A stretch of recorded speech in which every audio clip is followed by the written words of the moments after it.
Yocheved, his mother, puts him into a little casket, lines the casket with pitch and with tar.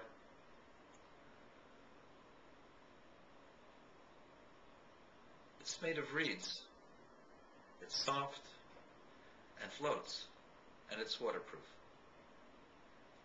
And the child is placed in that little casket.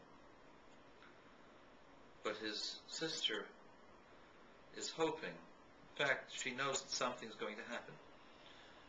Pharaoh's daughter approaches the area where Moses' casket is placed, and she notices the casket is interested, and she sends her maid to fetch it. And she looks, and there's a little child, bright and beautiful, shining almost. She could swear that there's a glow here. And she immediately falls in love with the child, and she wants the child as her own. Her maidservants give her a hard time. This is one of the Israelites. We're supposed to kill those male children, and you want to adopt it. Those servants who object are all killed. But she can't find a nursemaid to nurse the baby. For all the nurses that she asks to come to nurse the baby, because the baby is crying, the baby refuses to nurse from them. The little girl, the sister of Moses, who's been watching all of this unfold, runs to Pharaoh's daughter. Her name is Bitya. Bitya, I can find you an Israelite woman who can nurse the baby, and the baby will be satisfied. Fine, go fetch her. And she fetches her mother, the mother of Moses. And Moses is raised for the first 3 years of his life in his own home by his own parents. And then he is brought to Pharaoh's household and grows up in the palace as if he was Bitya's own son.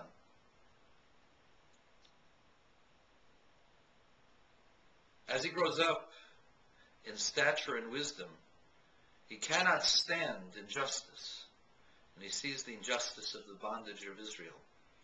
And later, he realizes he is an Israelite. But that does not change Moses. Moses is a man of justice first and foremost. And when he sees an outrage, although he's very close to the house of the Pharaoh and understands the needs of government protocol, understands the importance of the work that Israelites are doing, nonetheless, he cannot understand or take the injustices, and he tries to do something about it. When he sees an Egyptian taskmaster whipping an Israelite for no reason, for no good reason, the man was doing his job, and he's being whipped mercilessly. Moses can't take this. He's only 12 years old. But in that expression of anger, with all of his strength, he stops the man. The man resists, and Moses puts him away. Realizing that he has killed a man, he covers him. This is discovered the next day, and Moses was judged to die. God intervenes, and when events take place that confuse the judges and the executioners, Moses jumps off of the place of execution and flees. And he finds himself in the land of Midian. And there in the land of Midian, probably many years later, certainly more than 60 years later, Moses finds himself in the land of Midian after many wanderings. And he sees a sight that's also reminiscent of injustice. He sees 7 girls, shepherd girls, bringing a flock to the well. And Moses wants to be able to get some water from the well, but he wants to ask permission from the girls. When suddenly, several shepherds, burly shepherds, appear and chase those girls away and chase their flocks away. And Moses is outraged. What are you doing? This is unjust and unfair. Well, if it is, do something about it. He steps up and destroys those shepherds. He's later brought into the house of the father of the girls, and he marries one of them. And this is where I'd like to start and focus on.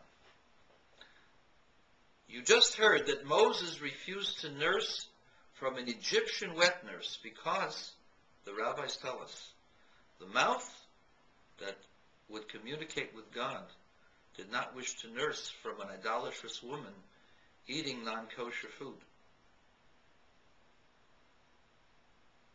And yet, the woman he marries is not an Israelite. What is the special quality of Tzipporah, the daughter of Jethro, that she alone merits to marry the man who is the greatest teacher of the world, the man who is the greatest prophet ever, greater even than the Messiah in prophecy, Moses? What merit does she have? And just briefly, the girls whom Moses helped, he defeated the shepherds and watered the flock. And in watering the flock, showed miracles because the water approached Moses, and Moses was able to easily water the flock.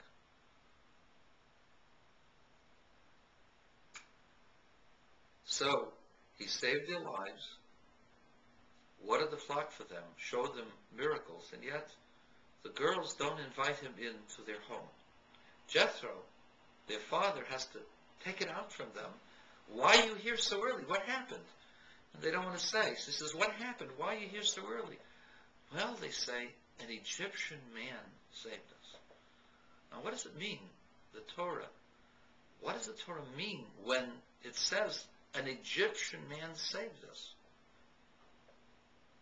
And the answer is, these girls were being excommunicated by their surrounding neighbors because Jethro and them had embraced monotheism, the belief in a supreme being, in one God. And since he no longer practiced idolatry, he was considered persona non grata. He was considered excommunicated, as well as his children and his flocks. And so whenever they came into contact, they would chase them away, Jethro, as well as his daughters, as well as the flocks. The girls now have no chance to marry. All of the boys will not have anything to do with them. Along comes a handsome, powerful, spiritual, and holy man. And you would think that the girls would jump at the opportunity to marry a man like Moses. But the girls don't. They refuse. In fact, had their father not been persistent, they never would have known the truth that Moses really was an Israelite, for he was dressed like an Egyptian. He spoke perfect Egyptian.